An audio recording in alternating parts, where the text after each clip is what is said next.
कौन सी repeated vocabulary है जो बार बार आती है एग्जाम। अगर आप पिछले कुछ बार का एनडीए का पेपर देखेंगे तो वोकैब पूछने का अंदाज ही अलग हो गया। अब जितनी भी वोकैब आपसे पूछी जाती है बच्चा, वो सारी की सारी वोकैब होती है रीडिंग बेस्ड।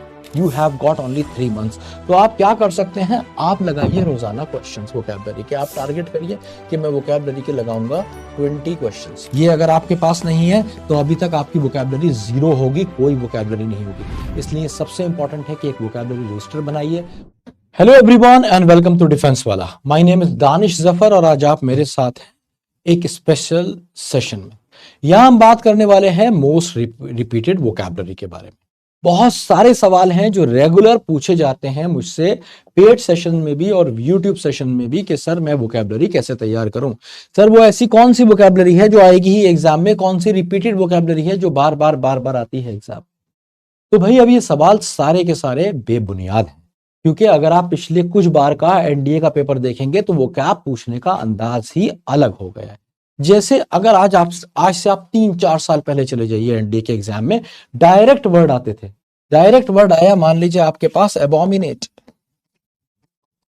उसके 4 ऑप्शन होते थे ABCD, और आपको एक ऑप्शन उसमें से पिक करना होता था, या तो सिनोनिम बनाना होता था या एंटोनिम बनाना होता था। ये कहानी अब काफी हद तक बदल गई है। अब जितनी भी वोकैब आपसे पूछी जाती है बच्चा, वो सारी की सारी वोकैब होती है रीडिंग बेस्ड। तो वोकैब बहुत ज्यादा टफ नहीं आ रही है। अगर आप देखेंगे तो वर्ड्स तो वही हैं जो प्रीवियस ईयर में आते थे। ऑलमोस्ट सारे ही वर्ड प्रीवियस ईयर के हैं, पर आप कर तभी भी नहीं पाते हैं क्योंकि ये हो जाती है आपकी यूसेज बेस्ड। आज जो आपके पास वोकैबुलरी आ रही है वो आपसे पूछी जा रही है फिलर्स में। आज जो आपके पास वोकैबुलरी आ रही है वो आपसे पूछी जा रही है वर्ड्स ऑफन कंफ्यूज में, जिसे आप होमोनिम्स बोलते हैं। ठीक है, होमोनिम्स वो एग्जैक्टली नहीं होते, क्योंकि जरूरी नहीं है वो एक जैसा साउंड करे, वो एक जैसा दिखने में भी लग सकते हैं। ठीक है। दूसरी चीज, आज आपसे वोकैबुलरी पूछी जाती है कहां पे, S1, S2 और S3 सेंटेंसेस में। इसमें क्या होता है, एक वर्ड आपको दिया गया है, आप देख रहे हैं वोकैबुलरी पूछने का तरीका बदल गया ना दोस्त। जैसे बात ये होती थी एक जमाने में, मैं इसका एक एग्जांपल देता हूं, उससे एकदम आपको सटीक समझ में आ जाएगा। जब हम सुनील गावस्कर के टाइम की बात करें तो बात आती थी कि भाई आउट स्विंग को कैसे खेलना है, बात आती थी इन स्विंग को कैसे खेलना है, फ्लिक शॉट कैसे खेलना है। वहां बेसिक्स पे काम किया जाता था। अगर आपको 7-8 शॉट बढ़िया से खेलना आ गए तो भी आप अच्छा क्रिकेट खेल सकते थे। अब बात आती है टेस्ट क्रिकेट की, 2020 क्रिकेट की। अब बहुत ही इनोवेटिव आपको रहना पड़ेगा। अब हर बॉल पे आपको बॉल इधर आ रही है लेकिन शॉट इधर मारना है। पहले ये कहा जाता था कि यार बॉल की लाइन में जाके वहीं मारना है, जिधर बॉल जा रही है उधर ही की साइड मारना है।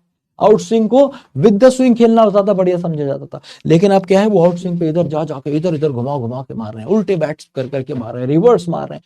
तो the same is with the NDA examination. ये एग्जाम काफी इवॉल्व कर गया, और इवॉल्व करने के साथ साथ अब जरूरत है कि आपको फिलर्स लगाना आना चाहे, आपको वर्ड्स लगाना चाहे। S1, S2, S3 सेंटेंसेस जानते हैं। एक वर्ड मान लीजिए आपको दे दिया कि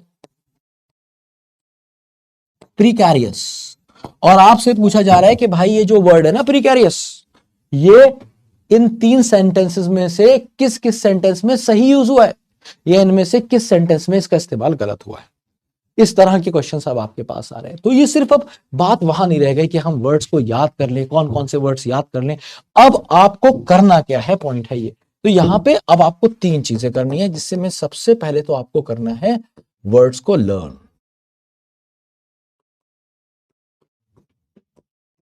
ऑब्वियसली प्रीवियस ईयर वोकैब बहुत बढ़िया है। इसके अलावा जितनी वोकैबुलरी मैंने आपको कराई है या कराऊंगा शक्ति में, शक्ति बैच में, ये जितना भी मेरे YouTube पे है वो सारी की सारी इंपॉर्टेंट वोकैबुलरी है।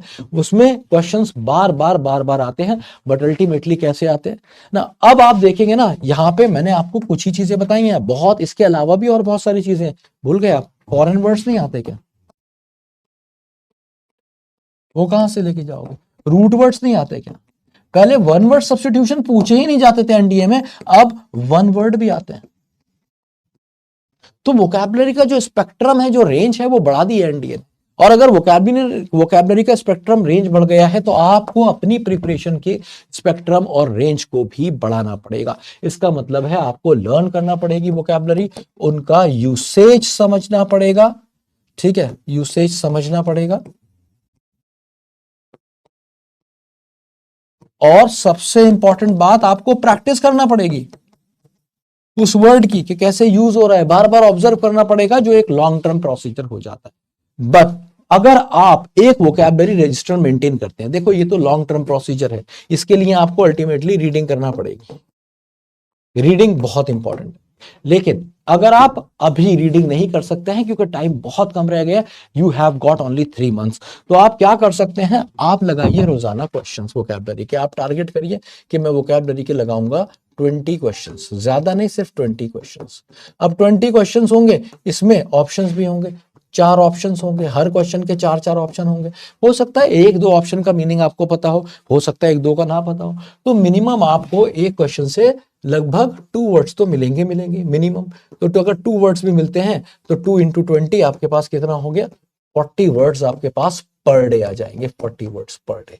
तो जो आप क्वेश्चन से लगाएंगे प्रीवियस ईयर वोकैबलरी, ठीक है, जो आप क्वेश्चन से लगाएंगे प्रीवियस ईयर वोकैबलरी, साथ ही साथ जो आप मेरे सेशन से क्वेश्चंस लगाएंगे उसकी प्रीवियस वो वाले सारे क्वेश्चंस की वोकैबलरी, अगर आप पेड बैच से हैं तो पेड बैच में जो वोकैबलरी कराई गई है वो सारे क्वेश्चंस, उसके अलावा उनकी जो डीपीपीज है वो सारे, कहने का मतलब है बहुत सारे क्वेश्चंस लगाने।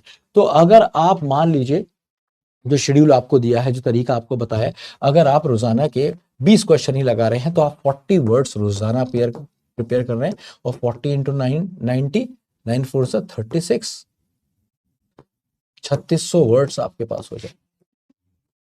समझ रहे हैं, इसमें से बहुत सारे वर्ड आपके रिपीट हो जाएंगे, ये पूरे 3600 नहीं होंगे, मुश्किल से इसमें 2500 वर्ड्स होंगे जो रिपीट नहीं होंगे, नहीं तो बाकी सारे वर्ड रिपीट हो जाएंगे। तो ओवरऑल लगभग आपके पास 2500 वर्ड्स होंगे, और 2500 वर्ड्स आप आराम से याद कर सकते हैं, उनका यूसेज भी समझ सकते हैं, क्योंकि आप उन्हें क्वेश्चंस में लगा रहे हैं, हर क्वेश्चन में उनका यूसेज देख रहे हैं। तो क्वेश्चंस कौन से वाले लगाएंगे, यही वाले जो मैंने आपको बताए हैं, आप फिलर्स लगाइए, यूसेज देखिए कि यूज कैसे हो रहा है वर्ड, साथ ही साथ जो सिनोनिम्स आते हैं वो लगाइए, एंटोनिम्स लगाइए,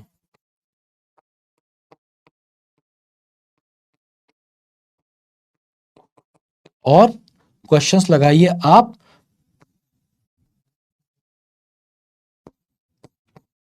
वर्ड्स ऑफन कंफ्यूज। इस बार आपने देखा वर्ड ऑफन कंफ्यूज भी सीधे नहीं पूछे गए, कुछ तो मैच द फॉलोइंग में पूछ लिए गए, वो डायरेक्ट पूछ लिए गए, that is an easy question, उसकी प्रॉब्लम ही नहीं है, ज्यादातर बच्चे उसको ठीक करके आते हैं। मैच द फॉलोइंग वाले क्वेश्चंस बच्चे कभी बात नहीं करते कि सर ये मेरे गलत हुए हैं, ज्यादातर बच्चों के ठीक हो जाते हैं। लेकिन ये वर्ड ऑफन कंफ्यूज में आप फंस जाते हैं जब ये ऐसे पूछा जाता है कि बताओ यहाँ पे इमिनेंट आना चाहिए एमिनेंट, जब ये सेंटेंस में पूछे जाते हैं, जब ये किस में पूछे जाते हैं, सेंटेंस में पूछे जाते हैं, जब ये S1 S2 S3 में पूछे जाते हैं, S1 S2 S3 में पूछे जाते हैं, तब आप इन क्वेश्चंस में फंस जाते हैं। और इसलिए बच्चा आपको करना क्या है, आपको इन सारे क्वेश्चंस को प्रैक्टिस करना है। तो अभी हर बार हर मैदान में, हर जंग में स्ट्रैटेजी अलग होती है, और जैसे जैसे वक्त बदलता रहता है स्ट्रैटेजी भी बदलती रहती है।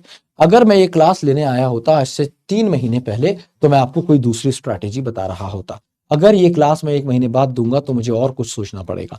अभी जो हमारे पास समय है 3 मंथ्स में हमें टारगेट करने हैं लगभग ये 3600 वर्ड, जिसमें से कुछ रिपीटेड हो जाएंगे, 2500 वर्ड्स तो आ जाएंगे, जो ज्यादा से ज्यादा होंगे हमारे पास प्रीवियस ईयर वाले और वो जो आपने मेरे सेशन से करे हैं। इसके अलावा अगर आप कुछ भी रीड करते हैं किसी भी सब्जेक्ट में, हिस्ट्री में, पॉलिटी में, ज्योग्राफी में, वो वर्ड आता है आप वो भी नोट कर सकते हैं। सबसे इंपॉर्टेंट है कि एक वोकैब रजिस्टर मेंटेन करेंगे, ये सारे वर्ड वहां होने चाहिए। वोकैबलरी रजिस्टर, जो आपका रजिस्टर होता है ना, वो आपके दिमाग में रहता है, आपको याद रहता है कि ये वर्ड मेरे पास लिखा हुआ है, और जब आपको ये याद रहता है तो आप कहीं ना कहीं बार बार उसको रिपीट करते हैं और आपके लिए चीजें बड़ी आसान हो जाती हैं। इसलिए मैं आपसे ये कहूंगा कि प्लीज वोकैबलरी रजिस्टर जरूर मेंटेन कीजिए, यही आपकी आर्सेनल है, यही आपका मतलब आर्मर है, यही आपका हथियार है, यही आपका वेपन है, ठीक है, ये अगर आपके पास नहीं है तो अभी तक आपकी वोकैबुलरी जीरो होगी, कोई वोकैबुलरी नहीं होगी। इसलिए सबसे इंपॉर्टेंट है कि एक वोकैबुलरी रजिस्टर बनाइए। वोकैबुलरी रजिस्टर कैसे बनाएंगे कि जो भी आप क्वेश्चंस आज करते हैं, आपके क्वेश्चंस जो गलत होते हैं, जो ऑप्शंस आपको नहीं आते, उन ऑप्शन को लिखिए, उनके दो दो सिनोनिम्स लिख लीजिए, बस ओनली टू सिनोनिम्स बहुत है। जैसे मान लीजिए आपने वर्ड लिखा रिकॉल्सिट्रेंट, आपने उसके दो सिनोनिम लिख लीजिए, ऑब्स्टिनेट एंड ऑब्ड्यूरेट, आपने दो सिनोनिम्स लिख लिए और आपका काम हो गया। ऐसे ऐसे करके आप लगाइए, स्पेक्ट्रम बढ़ाइए, ज्यादा से ज्यादा वर्ड्स को कवर अप करने की कोशिश कीजिए। वोकैबुलरी के रजिस्टर में वही वर्ड लिखिए जो आपको परेशान करेगा। ऐसा नहीं है कि आपने रिकॉल से ट्रेंड कर लिख लिया स्ट्रबन, स्ट्रबन सबको पता होता है, तो वो एक इजी वर्ड है, तो आपको इजी वर्ड नहीं लिखना है। जो आपको टफ वर्ड है, जो आपको परेशान करेगा, जिसको आपको भूलने का डर है, वो आप लिखेंगे अपने रजिस्टर में, वो आपको याद हो जाएगा। तो सबसे पहला काम है आपका वोकैबुलरी रजिस्टर बनाएंगे। अब मैं आपको एक क्विक रिवीजन कराता हूं कि भैया कि कैसे हमें करने हैं मोस्ट रिपीटेड वोकैबुलरी को तैयार। तो मोस्ट रिपीटेड वोकैबुलरी कुछ होती ही नहीं है, पहले तो ये जान लीजिए, क्योंकि हर बार नए तरीके से वर्ड पूछा जाता है। वोकैबुलरी तो वही होती है पर उसका यूसेज बदल दिया जाता है। तो वो सारे वर्ड जो प्रीवियस ईयर में आ रहे हैं पिछले कुछ सालों से, आप उनको बेशक तैयार कर सकते हैं। साथ ही साथ जो मैंने आपको अलग अलग यूट्यूब और पेड बैचेस में कराए हैं, वो सारे तैयार कर सकते हैं। हर दिन आप क्वेश्चंस लगाएंगे। क्वेश्चंस किस पे बेस्ड होंगे? पिलर्स पे, वर्ड्स ऑफ इन कंफ्यूज पे, S1 S2 S3 पे, फॉरेन वर्ड्स पे, रूट वर्ड्स पे, वन वर्ड सब्स्टिट्यूशन, इन सब पे आप क्वेश्चंस लगाएंगे। इनको क्वेश्चंस लगाने के लिए आपको शक्ति बैच, विक्रांत बैच और बाकी यूट्यूब सेशन का भी आप, बाकी जितने भी यूट्यूब सेशंस हैं, उन सब का भी आप यूज कर सकते हैं। ठीक है, अब जब आपने क्वेश्चंस लगाएंगे तो डेफिनेटली ऐसे वर्ड्स भी आएंगे जिनका मीनिंग आपको नहीं पता होगा। और हर दिन के अगर आपको मिनिमम 40 मिलते हैं, एक क्वेश्चन पे 2 मिलते हैं, किसी किसी पे 3-4 भी मिल जाएंगे। ठीक है, जब आप क्वेश्चंस लगाने बैठेंगे तो पहले तो खुद ही लगाइए। गलत हो रहे हैं ना, कोई बात नहीं है, जो सही हो रहे हैं वो भी आपको याद रहेंगे कि मैंने इसका ये लगाया था। ठीक है, तो जो गलत होंगे उनको आप नोट करेंगे कहां पे? अपने वोकैबुलरी रजिस्टर में। और इस तरीके से आपका वोकैबुलरी रजिस्टर स्ट्रांग होता रहेगा। जब आपको टाइम मिलेगा 5 मिनट के लिए वोकैबुलरी रजिस्टर देख लेंगे। इसको हर दिन जब आप रिवाइज करेंगे, सोने से पहले या फिर उठने के बाद, जब भी आपको अच्छा लगे, 5 मिनट के लिए इसको रिवाइज करते रहिए। और इस तरीके से आप जबरदस्त वोकैबुलरी तैयार कर सकते हैं बचे हुए दिनों में। ठीक है, तो भाई ये थी मेरी आज की क्लास और इसको बहुत ही छोटा कंसाइज रखने की मैंने कोशिश की है। आप सबसे एक इंतजा है कि मुझे जरूर बताइए कि आप में से किस किस ने अपना वोकैबुलरी रजिस्टर बना लिया है और कितने वर्ड्स आपके वोकैबुलरी रजिस्टर में आप अब तक काउंट कर पाए हैं कि कितने वर्ड्स हैं। ठीक है, और याद रखिए वोकैबुलरी रजिस्टर जब आप बनाएंगे तो कॉलम्स बनाइए, उसमें अच्छे से वर्ड ऑफ एंड कंफ्यूज बनाइए। ठीक है, या फिर एंटोनिम्स अलग, सिनोनिम, एंटोनिम्स तो लिखने ही नहीं है, सिनोनिम्स लिख लीजिए, फ्रेजल वर्ब्स लिख लीजिए। तो वोकैबुलरी का स्पेक्ट्रम बढ़ाइए, है ना, अलग अलग तरह के वर्ड्स लिखिए। ऐसे आपको जब आप उसे कैटेगराइज करेंगे, आपको याद भी वो अच्छे से हो जाएंगे। तो मैं चाहूंगा आप में से कुछ अगर चाहते हैं मेरे साथ अपना वोकैबुलरी रजिस्टर शेयर करना तो भी कर सकते हैं।